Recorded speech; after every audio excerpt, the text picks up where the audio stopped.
Hi guys, welcome back to T.Immigration। My name is Guntej. Australia के ऊपर बहुत बड़ा अपडेट जो आज की डेट में हर बच्चे के मन में है कि टाइमलाइन क्या है।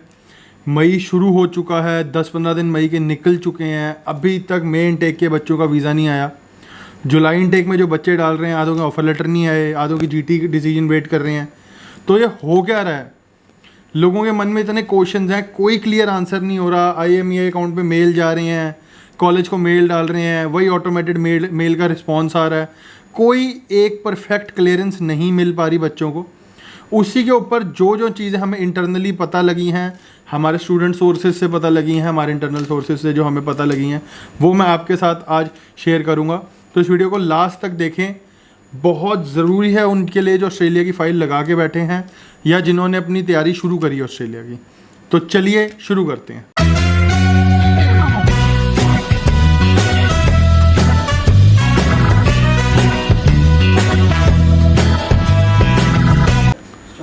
मे इनटेक ऑलरेडी आ चुका है, सिर पे खड़ी हैं। कई बच्चों की 17 से क्लासेस हैं तो कईयों के 25 से हैं।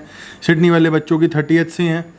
वीज़ाज़ अभी तक लोगों के हाथ में नहीं आए, इवन दो हम भी वेट कर रहे हैं हमारे जो स्टूडेंट्स के वीज़ाज़ की कि क्या होगा, कैसे होगा। COE तो नहीं चेंज कराना पड़ेगा, डेफरमेंट तो नहीं डालनी पड़ेगी।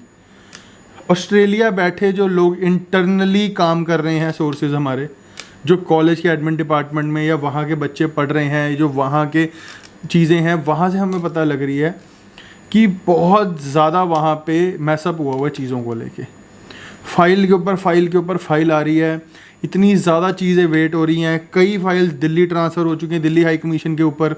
तो चीज़ें उलझी पड़ी हैं। फंडिंग मेन इन्होंने इशू बनाया था पहले बहुत ज़्यादा, जब से ये पंजाब और हरियाणा रीजन का, आपको पता, फ्रॉड एंड डॉक्यूमेंट का इतना बड़ा केस पड़ा था। तो एकदम से इनकी आंखें खुल गई थी, इंडिया को रेड लाइन में डाल दिया था, लेवल 3 तक ले गए थे। जब लेवल 3 तक इंडिया को ले गए थे, उसके बाद वीज़ाज़ आने बहुत कम हो गए, एकदम से ड्रॉप आ गया, डिक्लाइन आ गया वीज़ा की लाइन में। चीज़ें एकदम से बिल्कुल ही चेंज होगी। जो वीज़ाज़ लोग 15-15, 20-20 दिन में ले रहे थे, पूरे प्रोसेस को 2 से ढाई महीने लग रहे थे बच्चा ऑस्ट्रेलिया जा रहा था। आज जो बच्चे जनवरी के अप्लाई करके बैठे हुए हैं, वो मई इनटेक आ गया, अभी तक वीज़ाज़ नहीं आए। तो कहीं ना कहीं गलती ऑस्ट्रेलियन हाई कमीशन की कह सकते हैं हम इसमें, कि उनके पास एडुकेट स्टाफ नहीं है इतना जितना उन पे फ्लो आया। वो लोग इतने तैयार नहीं थे, इतने कैपेबल नहीं थे चीज़ों को लेके। उनको उम्मीद नहीं थी कि जैसे ही वो अपने बॉर्डर्स खोलेंगे, एडमिशन्स ओपन करेंगे, इतना ज़्यादा फ्लो आ जाएगा। तो अभी हम एक रीसेंट फाइल डिस्कस करता हूँ मैं आपके साथ। बच्चे का एडमिशन जो हमने प्रोसेस स्टार्ट किया था वो 21 दिसंबर से स्टार्ट किया था। उसके बाद छुट्टियां आ गई तो 2 जनवरी को उसका वीज़ा आया।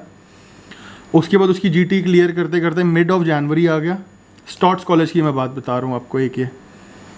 उसके बाद वो बच्चे का जब हम बात करते हैं तो सारी चीज़ें ख़त्म करते करते, फंडिंग शो करते करते, फंडिंग अप्रूव कराते कराते फरवरी मिड आ गया। 26 फरवरी को उसका मेडिकल कंप्लीट हुआ और हमने उसकी फ़ाइल लॉन्च करी। उसकी 17 से अभी तक क्लासेस चालू हैं, 17 दिस मंथ।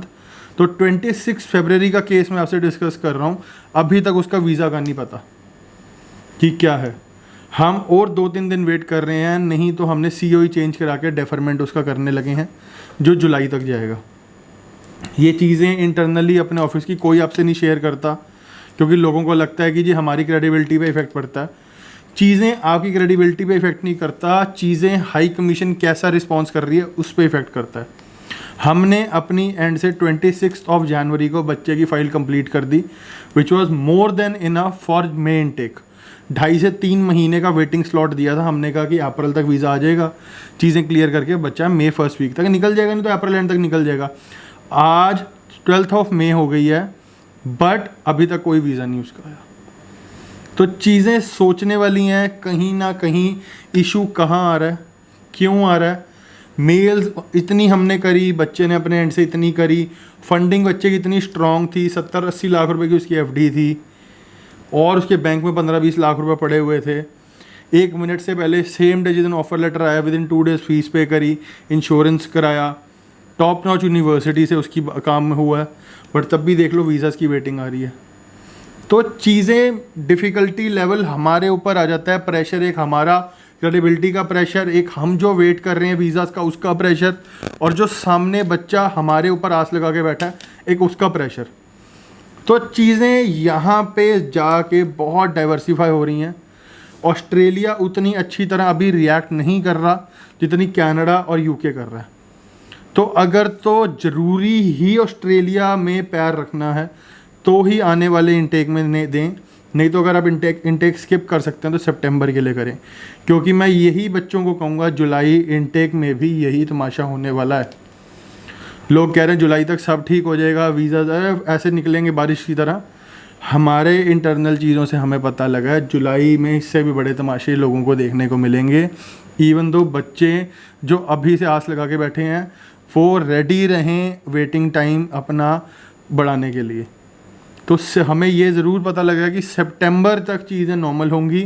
ऑस्ट्रेलिया अगर किसी ने जाना है तो अगर वो क्या कर सकता है तो जुलाई स्किप करके सितंबर में फ़ाइल लगाए, और अभी से ही अपनी फंडिंग, अपनी डॉक्यूमेंट्स, अपने एक्सपीरियंस लेटर, या जो अकाउंट में उन्होंने पैसे वैसे अगर डालने हैं या अकाउंट में सैलरी लेते हैं या लोन अप्लाई करना है, प्रॉपर्टी अगेंस्ट लोन लेना है, जे फॉर्म लैंड पे लोन लेना है, लिमिटें बनवानी है, वो अभी से करें। वो ऑफ़र लेटर अप्लाई करने के बाद चीज़ें ना शुरू करें, क्योंकि वेटिंग ब्रैकेट आपका कम हो जाएगा, टाइम कम बचेगा, लास्ट में डेफरमेंट डलती है, फीस एक्सपैंड हो जाती है, चीज़ें फ़र्क पड़ जाती हैं।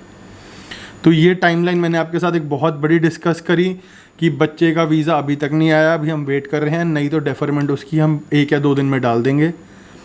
तो यही मैं चाहता हूँ कि इन चीज़ों से आपकी आंखें खुलें, जागरूक रहें, ना कि एजेंट की बातों में आए कि कल आ जाएगा, परसों आ जाएगा, रुक जाओ। इस चक्कर में कहीं अपना डेफरमेंट भी लेट हो जाए। ऑनलाइन क्लासेस लो, भगवान अगर रिफ्यूज़ल डल जाए तो पूरे सेमेस्टर की फ़ीस उड़ती है।